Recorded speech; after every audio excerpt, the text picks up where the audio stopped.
¿Qué tal? ¿Cómo le va, Raúl? ¿Qué dice usted? Muy bien, buenas noches.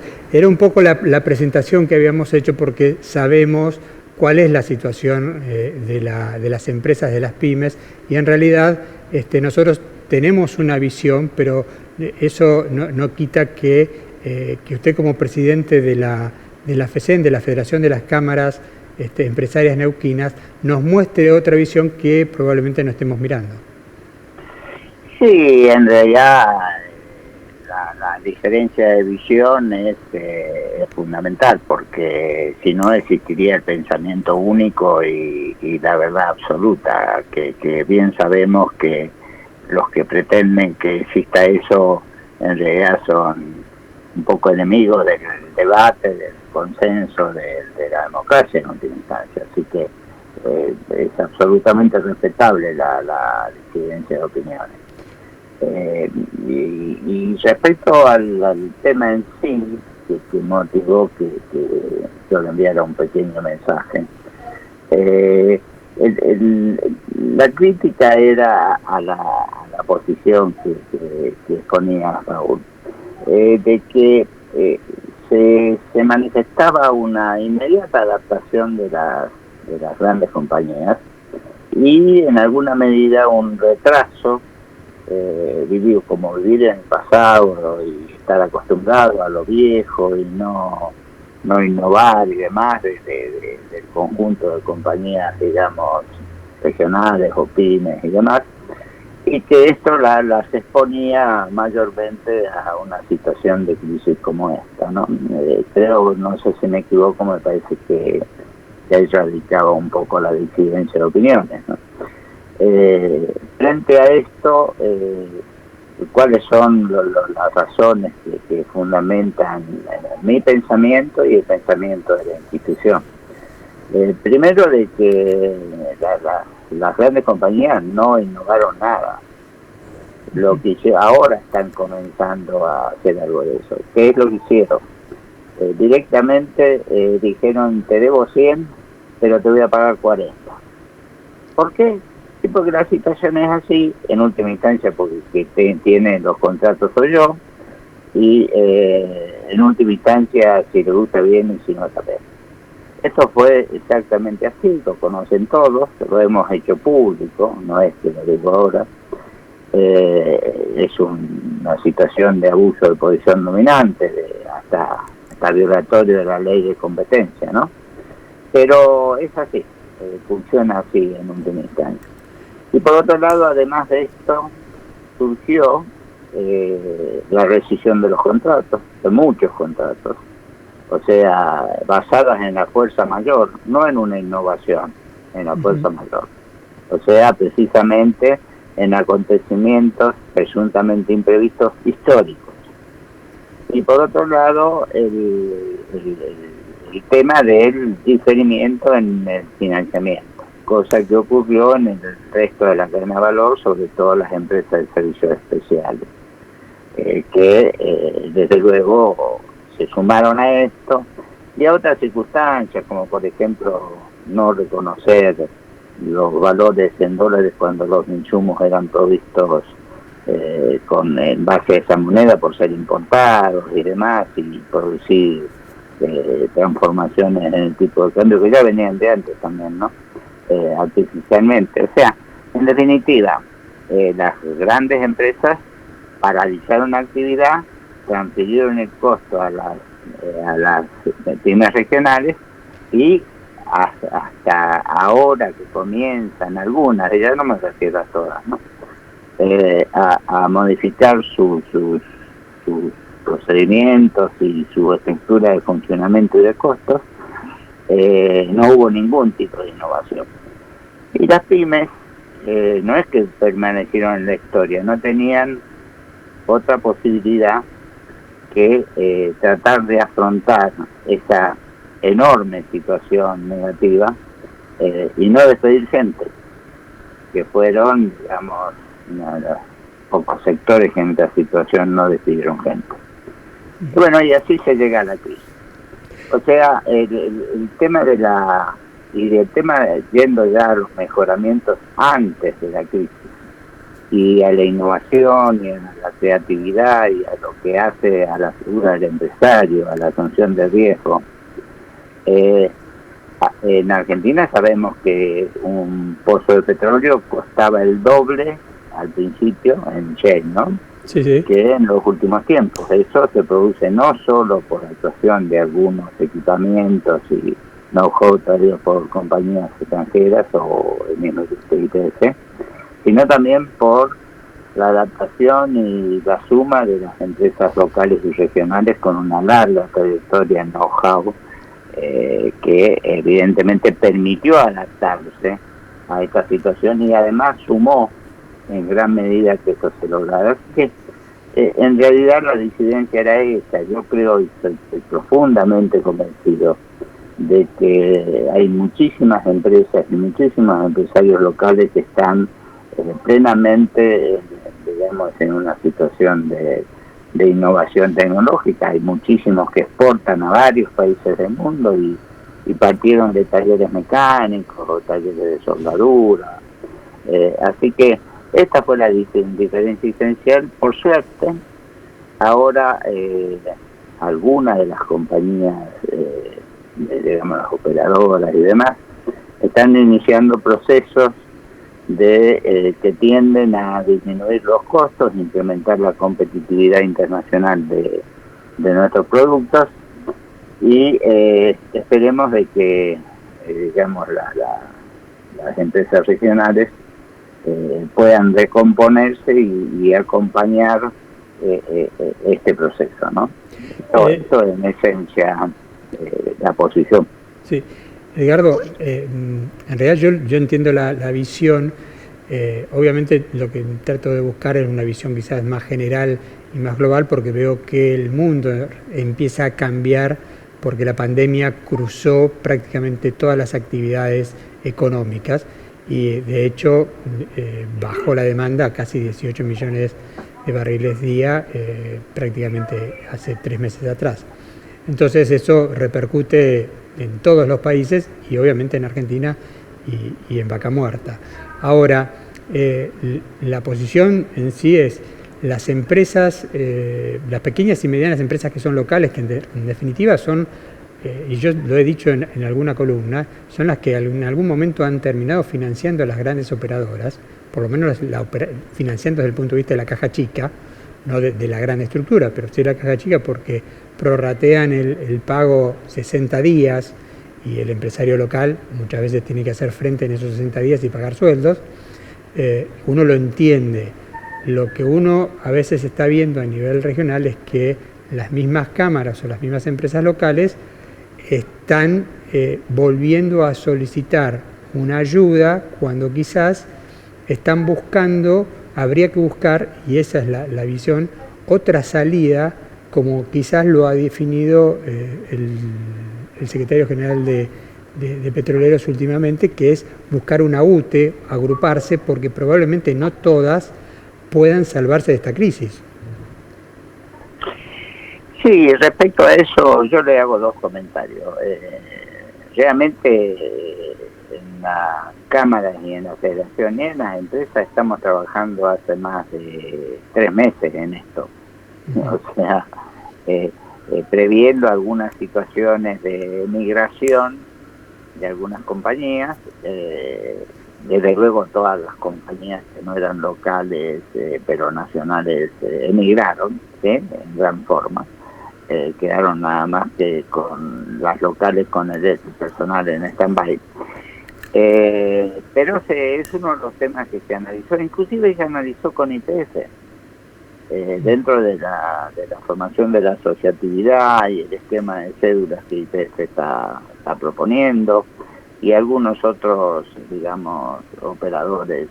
Yo diría que hay algunas compañías, no en las operadoras, algunas operadoras y en otras de servicios especiales que son las que no se han adaptado. Nosotros estamos trabajando en eso, pero no es, primero que es imposible hacerlo de forma inmediata. Por razones obvias, porque la crisis impone determinadas urgencias y miles de personas en la casa cobrando también impone urgencias y hay que atender la urgencia. Y en segundo lugar, desde el punto de vista de que el mundo cambió.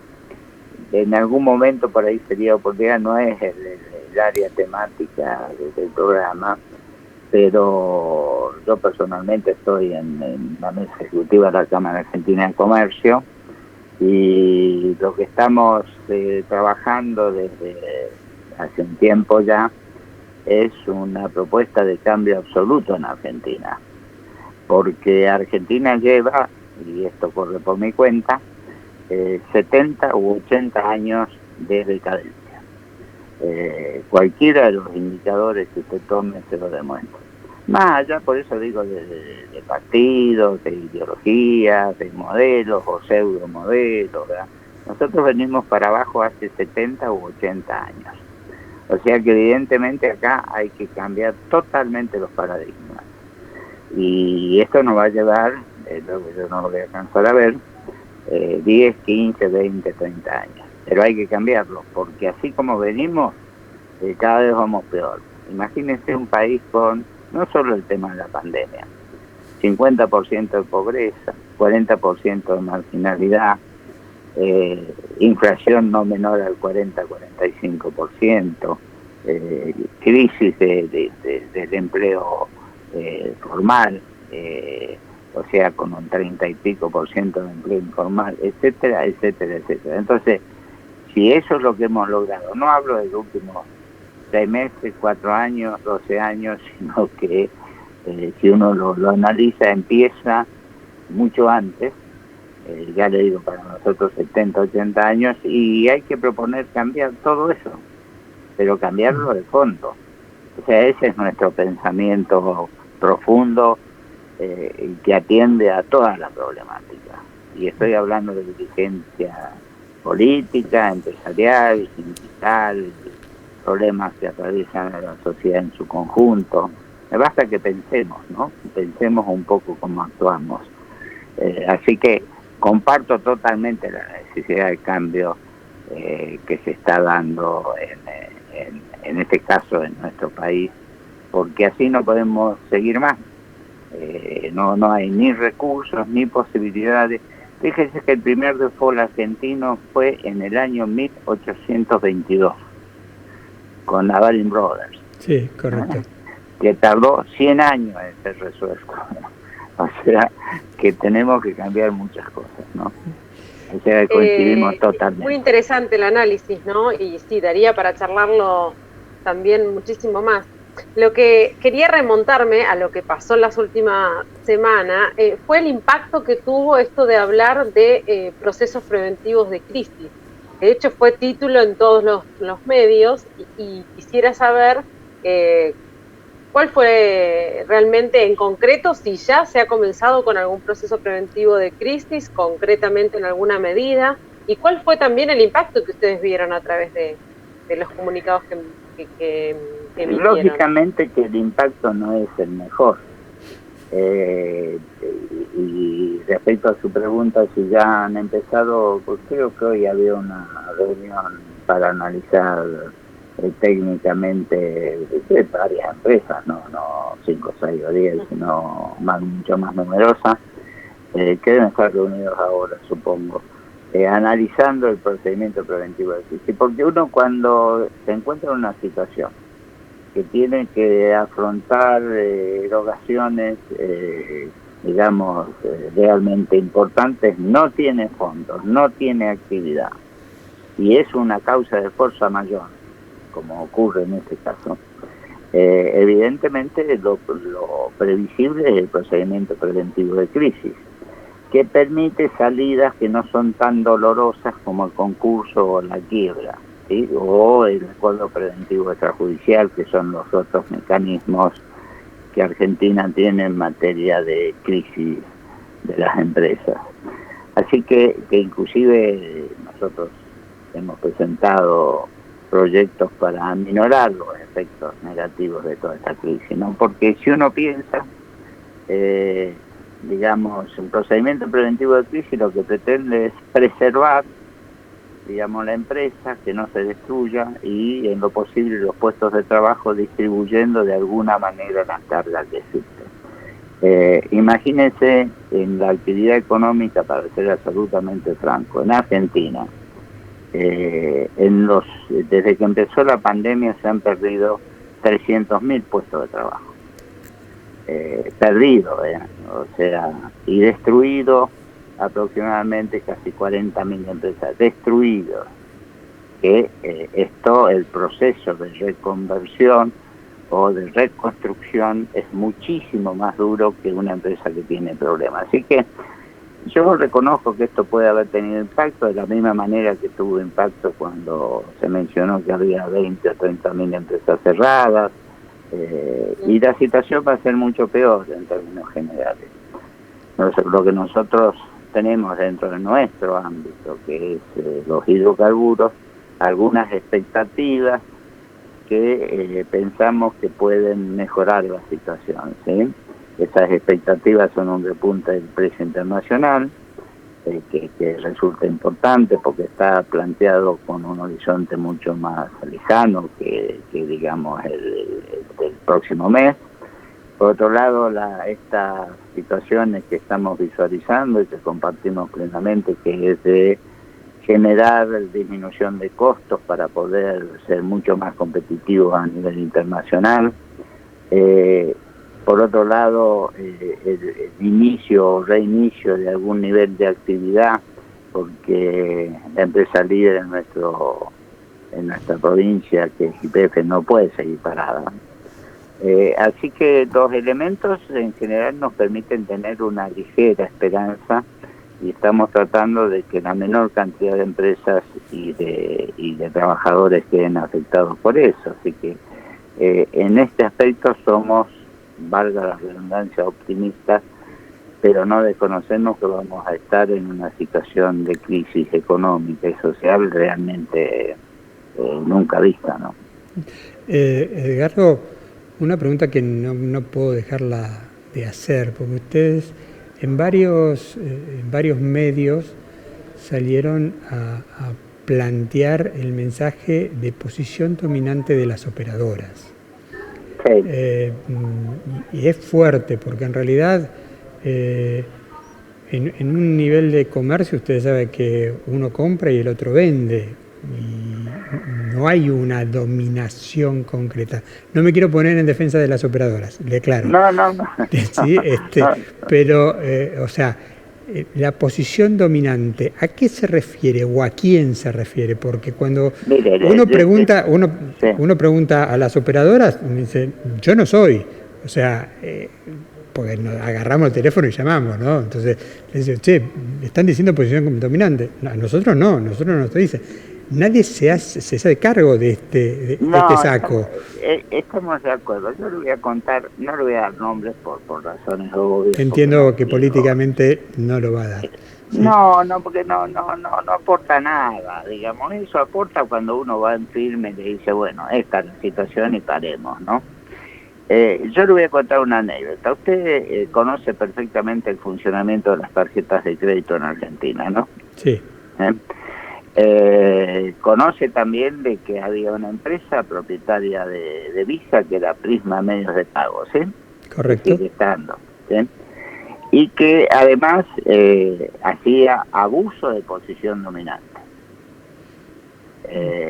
Se lo cuento esto porque yo intervine en esa gestión y en las denuncias ante la Comisión Nacional de Defensa de la Competencia.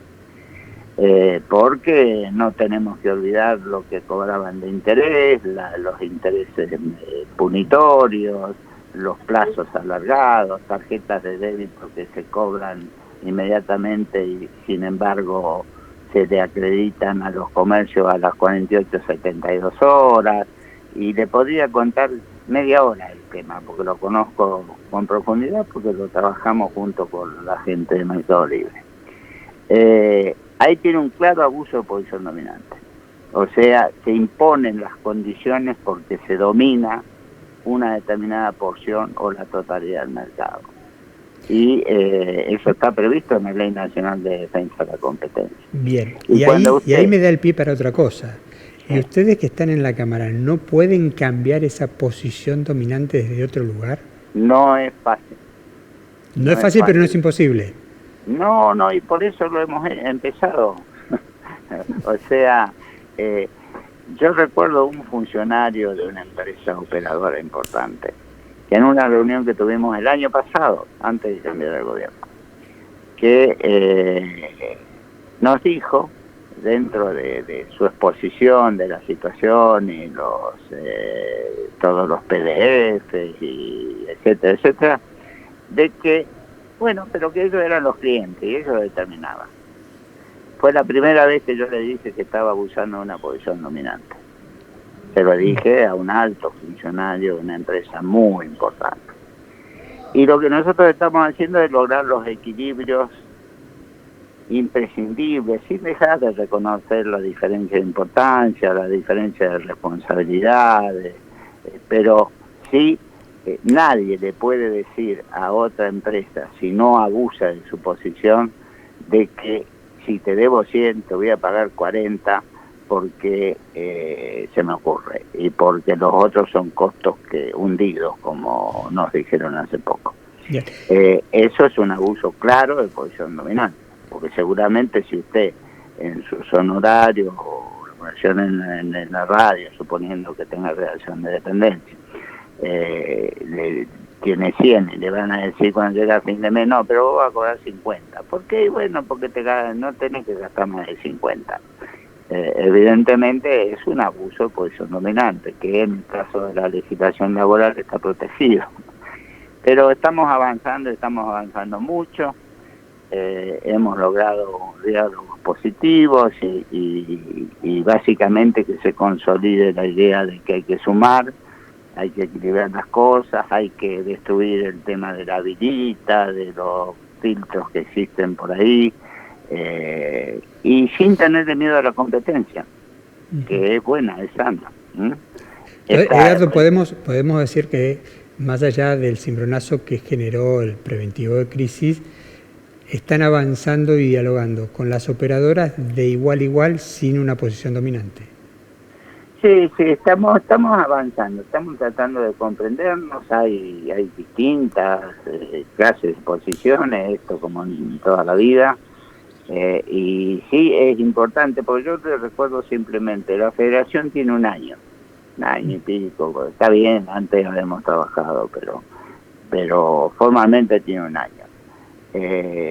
Yo te consulto si es que ha tomado un papel importante en la determinación de posiciones, en denunciar situaciones, en realizar propuestas, porque no basta con la denuncia, hay que proponer, que es lo que estamos tratando de hacer, y hace un año que estamos, así que evidentemente estamos convencidos de que mucho se ha logrado, y como todos dicen, porque creo que viene en el griego, la crisis es una oportunidad, ¿no es cierto? Sí. Esperemos que la podamos concretar, porque crisis en Argentina tenemos cada 10 años, ¿no? Bueno, eso sería lo ideal, que aprendamos de las crisis. Edgardo Philip, muchísimas gracias por este tiempo. Jorgelina estaba del otro lado, me escribió recién, tenía otra pregunta más, pero se cortó la transmisión, estamos tratando de volverlo a recomponer. Muchísimas gracias y espero que pronto puedan solucionar y llegar a un acuerdo. Me quedo con algo, dijo que están dialogando, pero no sin una posición dominante. Eso también, ese silencio me dijo mucho. Pero bueno, espero que se vayan arreglando las posiciones y que obviamente encuentren un camino, tanto las pymes como las operadoras, porque todo Neuquén y el Alto Valle en su mayoría depende de esa actividad económica. Sí, desde luego, sin diálogo, consenso y respeto no hay posibilidad que una trama empresaria funcione. En eso estamos convencidos. Muchísimas gracias, Philip.